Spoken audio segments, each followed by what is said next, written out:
Hey, yo, what's up, dudes, and welcome to the next installment in the Countdown to the Draft 2022. Today, we have arguably the smartest football mind of the entire league. Took over a franchise fairly recently and is already sitting in the number 2 overall draft pick spot, ready to make a comeback and contend for the championship, I think, considering that she knows more than all of us probably combined. It's Lulu. We're getting straight into it. 10 minutes on the clock, and we are Okay. here with Lulu, the newest-ish member of the league. Took over a franchise not too long ago, and I'm not going to say in shambles, but I'll say Costum didn't leave you for wanting in terms of a good roster to build off of. But here you are. You are now firmly implanted in the league as what I think most would consider the smartest football mind of all of us, probably combined. You know more than anybody. You actually watch preseason, if I'm not mistaken, which I do judge you. But now you are second overall pick, right? Um, Yes. Ready to go. Draft coming up in a couple of days. How do you feel coming from where your team was into this season? How are you calibrating yourself? I'm feeling better than last season because I think shambles is actually a kind word when, you get a pick from Zay Jones as a keeper. So I'm Okay, feeling true. have I know not to draft Allen Robinson in the third this year. So I'm avoiding that terrible choice. Still not feeling great. I think Jesse has the greatest odds of winning it all because his keepers are just fantastic and with the number one draft pick. Yeah. But I'm trying to avoid the toilet bowl and not embarrass myself this year. It was a little bit of an embarrassment last year. Yeah, I spoke to Jesse and we talked about that he has or he by the time he makes his first pick, he will already have running back one and wide receiver one, which regardless Yes. of who his second keeper was, puts him in an excellent position. I think Jesse is by far and away the favorite for this year, simply because of that. He has two top six overall draft picks on his team Yeah. just right out the gate. So that's true. But second overall, and you committed to keepers early after the Allen Robinson thing, which I think was a fair keeper value last year. Just didn't work out, unfortunately, with Allen Robinson. But who knows? He's in LA now, but he's not one of your keepers this year.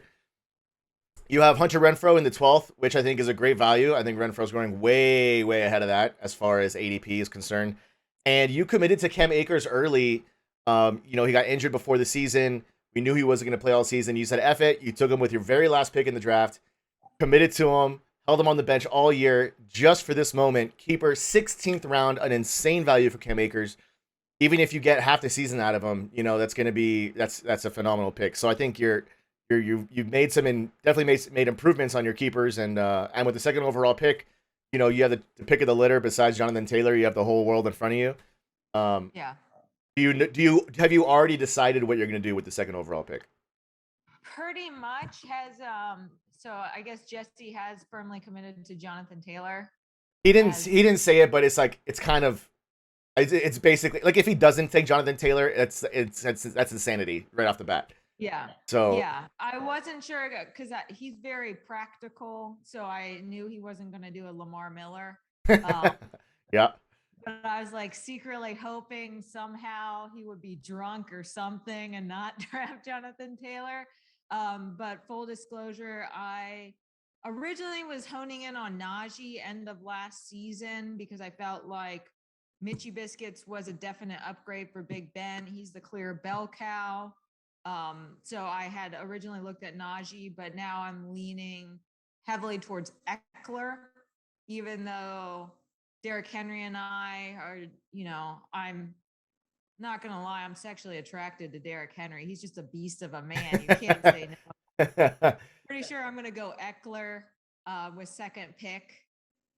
mean, it's pretty damn safe, especially now that the league we're coming to not even a full PPR. Full PPR would be Eckler would be still probably the number two pick behind Jonathan Taylor, but Yeah. half point PPR. I think Eckler's a really safe pick. Najee is a workhorse, regardless of who's behind center. Though he's gonna be facing heavy boxes, which he did all year last year as well. So he is the Yeah. workhorse, but it's gonna be extreme. Like his yards per carry are not great. It's just a matter of him getting so many carries. And then Derrick Henry is just got to deal with coming off the injury. Is he the Derrick Henry of Yeah. old, or does it take him 6 to 8 weeks, or even something like if you believe in the comeback of Saquon, does it take a full season for him to come back from this injury? If you think this is the year Saquon finally comes back, I know some people do. But so I have spoken to Jesse already, And I don't think he never said the words "I'm taking Jonathan Taylor." I kind of just projected it on him. I think it'd Yeah. be crazy for him not to take Jonathan Taylor. I think if he Oh takes, yeah, for I sure. think the only other option really is Eckler, or if he believes in CMC. I mean, that's the thing is the top three is like in some order is going to be Taylor, CMC, and Eckler. It's just a matter of who he Yeah. prefers, and I wonder if he believes in CMC with the injury history. To me, I don't. I feel like Jonathan Taylor is a no brainer. Yeah, I don't believe in CMC um, at all. He scares me because I have a theory. It's a bit of a conspiracy theory. CMC stopped playing when he got a hot girlfriend, and you can Google it. They were last spotted 5 days ago at the beach again. So he's still got the hot girlfriend. That's when the injuries appeared. So I don't think he's going to play till he loses his hot girlfriend. On a level conspiracy level scale, where is that compared to Tom Brady is on The Masked Singer? Like, which one do you believe Oh, for more? sure. Tom Brady is definitely on the Masked Singer. Oh, you I believe that 100%? I believe that conspiracy theory, and then the CMC a hot girlfriend conspiracy theory is a Lulu original conspiracy, and I also believe that. Okay. Um, I think what's going to play out is Jesse's going to get Jonathan Taylor. I'm going to get Eckler. I think Eckler will end up being like third or fourth running back of the season, but he's a very safe bet. I think Paul is going to draft CMC, who will get injured right away, but then Paul is going to somehow dark reverse us all Very and make it possible.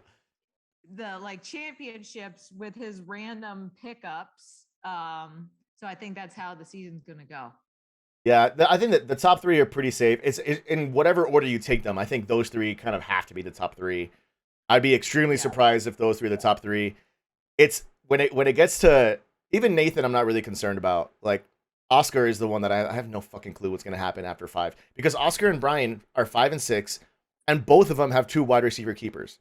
So it's like we could have 6 running backs straight off the board, or I mean, I could see I could see Nathan taking Justin Jefferson, and then Oscar Bryan Yeah. going running back. So that'd be like Derrick Henry and Najee Harris. I could see that, and then I'm sitting there looking at Dalvin Cook, Joe Mixon, DeAndre Swift, Devontae Adams, Stephon Diggs. Like Yeah. I don't know, it's just gonna be a mess. I feel like, and I never know what Oscar's gonna do. He could throw in Alvin Kamara right there at 5 overall and just throw everything off. So Probably I don't know. Mixon. I'd go Mixon over Kamara, personally. So I could see Mixon and Chubb going early. I really want Justin Jefferson. He saved my ass last year. Really want him, but that would completely screw me around Yeah. in round 2 with the wraparound because there's this huge cliff towards the end of 2. Yeah, I would say if you could take JJ number 2 overall is like it'd be a little shocking, but it's like you can justify it if he's gonna be wide receiver 1, you're not gonna get him with your second pick. You want him with your first pick, but then you're kind of banking on Cam Akers being a consistent running back. So it's just like a matter of who you get coming around at pick 23, who's going to be available because you assume the first 2 rounds are going to be all running back heavy. The only good news about that is that there isn't a whole lot of running back keepers. Like you already have Cam Akers. I mean, most of the first like top 20 running backs are available. So at least there's that. See, yeah, and with the PPR, it kind of shifts a little bit of the emphasis away from the running back, but there's just not that many good running backs. I don't believe in Cam Akers fully. He's just a great value pick, and it was me world building. Mm-hmm. I wanted to keep Patterson, but the Falcons are going to be so bad. But you don't believe in what's his name? Is it Mariota or Ritter? No. I mean, I think Ritter's okay. I believe in Ritter more than Mariota. really, that's kind of surprising. Mariota had moments in Tennessee. Out team. Well, I mean, you got Pitts and Drake London now, so at least he's got some targets. Yeah, but can Mariota actually throw to them? I think he'll do like 2 passes to Pitts, then maybe a dump off to Patterson, 3 and out, punt. Maybe we'll get a couple field goals. Although the NFC is starting to open up a little bit, NFC South, because the Bucks just lost their, I think, safety or guard. They lost their center. Yeah, their offensive line is in shambles. So it sounds like you don't have high hopes for this Atlanta Falcons season. No, but I have high hopes for cheap tickets. So That is true. I was hoping for cheap Broncos tickets. I was gonna go to a bunch of games this year because Judy and Sutton and Noah Fan and Javante, and it was gonna be really exciting with a shit quarterback. And then we got Russell Wilson now, and everything's super expensive. So going to Broncos games would be really yeah, expensive out here. some experts were saying that the Chargers were going to be last in the division, and Mm. I just don't buy it. They have the Broncos as number 2. I think Broncos are going to be last.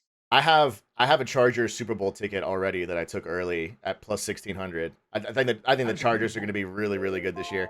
Um, Yeah. I believe in the Chargers this year. But anyway, that's the timer. Sorry, Lulu, gotta cut you off.